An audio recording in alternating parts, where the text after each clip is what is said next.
ലോകത്ത് US കഴിഞ്ഞാൽ ഏറ്റവും കൂടുതൽ ന്യൂക്ലിയർ വെപ്പൺസ് ഉള്ള രാജ്യം, അതിൻ്റെ പട്ടികയിൽ റഷ്യ തന്നെയാണ് ഒന്നാം സ്ഥാനത്ത് നിൽക്കുന്നത്.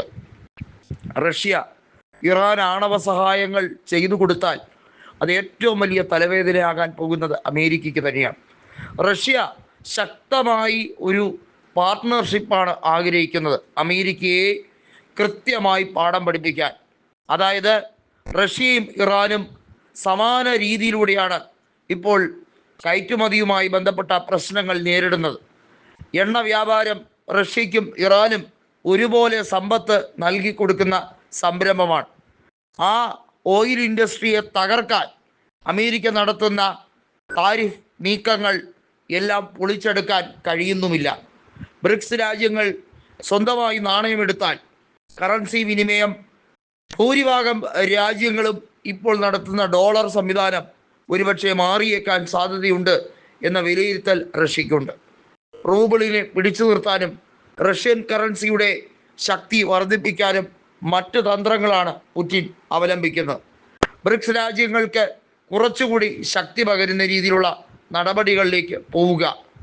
സുരക്ഷാ സമിതിയിൽ അമേരിക്ക എടുക്കുന്ന നിലപാട് മാത്രമല്ല ആത്യന്തികമായി പ്രാധാന്യമുള്ളത് എന്ന് മനസ്സിലാക്കി കൊടുക്കണമെങ്കിൽ പുടിന് പല കളികളും കളിക്കണം. ഫ്രാൻസിനെയും UK-യും ഒക്കെ വിശ്വാസത്തിലെടുക്കാൻ വേണ്ടി കൃത്യമായി പുടിൻ ഒരു ചർച്ചയിലേക്ക് പോവുകയാണ്.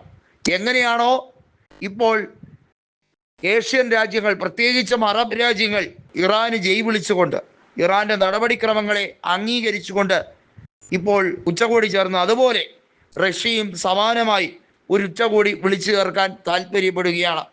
റഷ്യയെ സംബന്ധിച്ചിടത്തോളം ഏറ്റവും പ്രധാനമെന്നത് ഇപ്പോൾ ഇറാനുമായുള്ള സംരക്ഷണ രീതികൾ തന്നെയാണ്.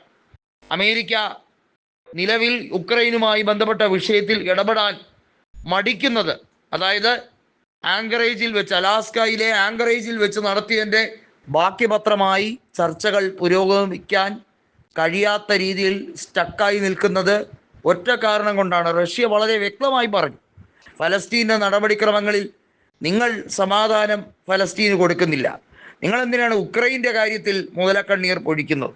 നിങ്ങളുടെ സ്വാർത്ഥ താല്പര്യങ്ങൾ സംരക്ഷിക്കാനും ഉക്രൈനിൽ നിന്നും എർത്ത് മെറ്റൽസ് ഡിഗ് ചെയ്തെടുക്കാൻ, അതായത് കുഴിച്ചെടുക്കാനും വേണ്ടിയുള്ള അമേരിക്കയുടെ സ്വാർത്ഥ താല്പര്യങ്ങൾ, അമേരിക്ക വ്യാവസായികപരമായി ഉക്രൈനിൽ നിരവധിയായ കാര്യങ്ങളിൽ കണ്ണുവച്ചിട്ടുണ്ട്, അവിടെ നിക്ഷേപം നടത്തിയിട്ടുമുണ്ട്. അതെല്ലാം കൊണ്ട് തന്നെ സെലൻസ്കി കരഞ്ഞുകൊണ്ട് ഡൊണാൾഡ് ട്രംപിനെ കാണുന്നതിൻ്റെ പേരിൽ അങ്ങനെ ഒരു ചർച്ച നടത്തിയാൽ അതിന് സമരസപ്പെടാൻ പുടിനെ കിട്ടില്ല എന്ന് ഉറപ്പിക്കുകയാണ്. റഷ്യ വീണ്ടും വീണ്ടും പറയുകയാണ്, നിലപാടുകളിൽ ഒരു മാറ്റവുമില്ല, ഇത് പരസ്പര പൂരകമാണ്, കണക്റ്റഡ് ആണ്.